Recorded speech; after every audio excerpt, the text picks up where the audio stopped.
In this video, I'm going to show you just how easy it is to start working out and ultimately get in the best shape of your life. I'm a doctor who insists on being a fit dad, so I need to be efficient. And I want to show you how you can include fitness in your life regardless of how busy your schedule is. The first step is to just start. Stop overthinking it. Just start. Take 5 to 10 minutes, pick one exercise, and just do it. That's really all it takes. And I'm going to share with you 3 main body movements. Within those 3 main movements, there's 6 main exercise motions that you can pick between, but you want to try to get at least one from each of the 3 main movements. The 3 movements are an upper body push, an upper body pull, and a lower body push, like a squat.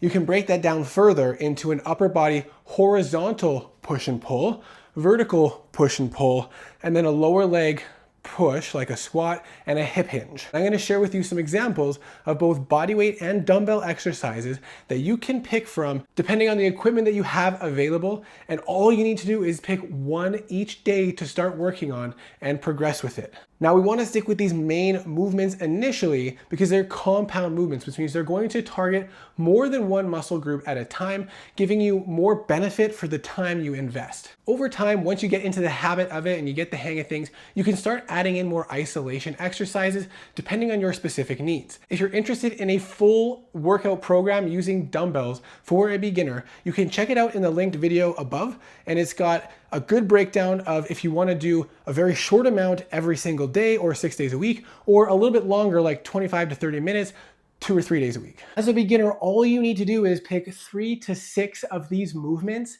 and work on them at least once a week. And if you do 2 sets or 3 sets at a time and push each one of those as close to failure as you can, that is going to be more than enough to help you start building muscle from week to week. If you want to reduce the time required as much as possible, it is going to require a little bit more effort, but you can use rest pause training. And what that means is after the first set, you just take a quick rest, not a full recovery time. And so what you would do is you would do as many push-ups as you can, get yourself to failure.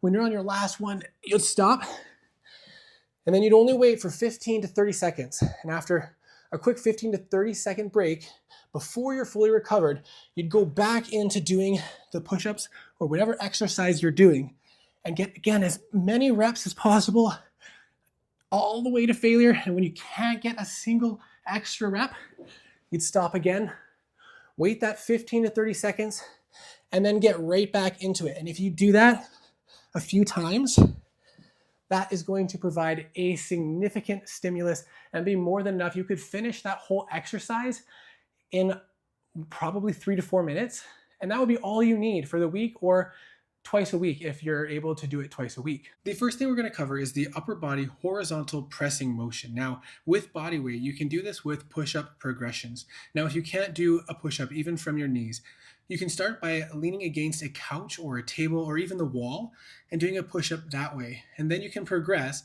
to push-ups from your knees, to then push-ups from your feet, and then decline push-ups with your feet on an elevated surface, and then even a deficit push-up. Now, you can build a substantial amount of muscle with push-ups alone, as long as you're pushing yourself to the limit of what you can do, because you need to challenge your muscles to the point of almost failure, if not actual failure, for them to stimulate growth and increase strength.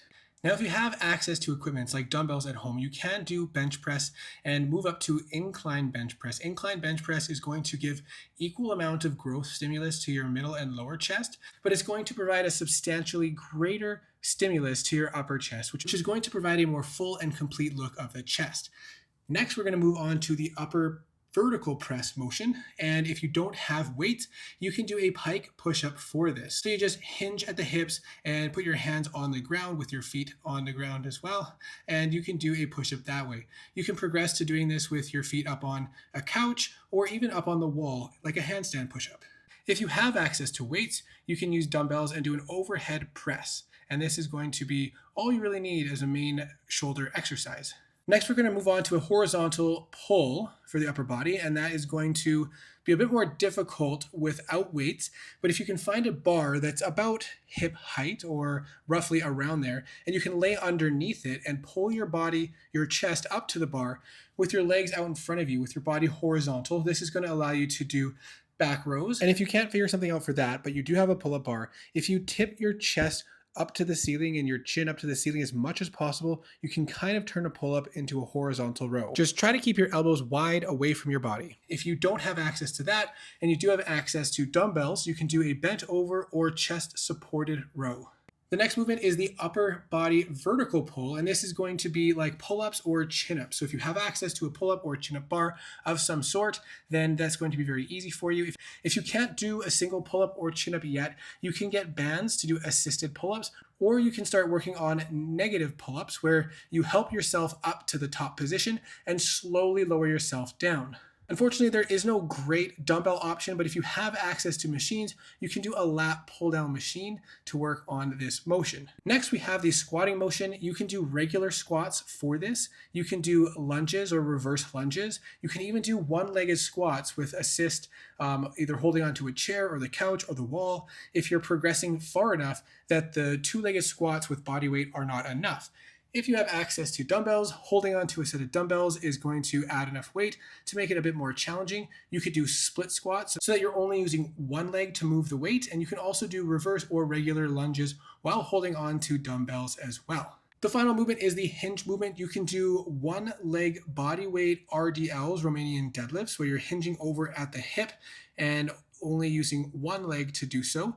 Or if you have dumbbells, you can do dumbbell RDLs and just advance the weight as you need to. Again, all you have to do is pick one of these exercises and do it 1 or 2 times per week, and you will start seeing progress as long as you're pushing yourself to your limits. I know it seems crazy, but I promise you, you will start seeing progress and you will be surprised 3, 6, 9, 12 months from now. You won't even recognize yourself and you'll be so pleased that you just started. Thanks for watching, and I hope to see you in the next video.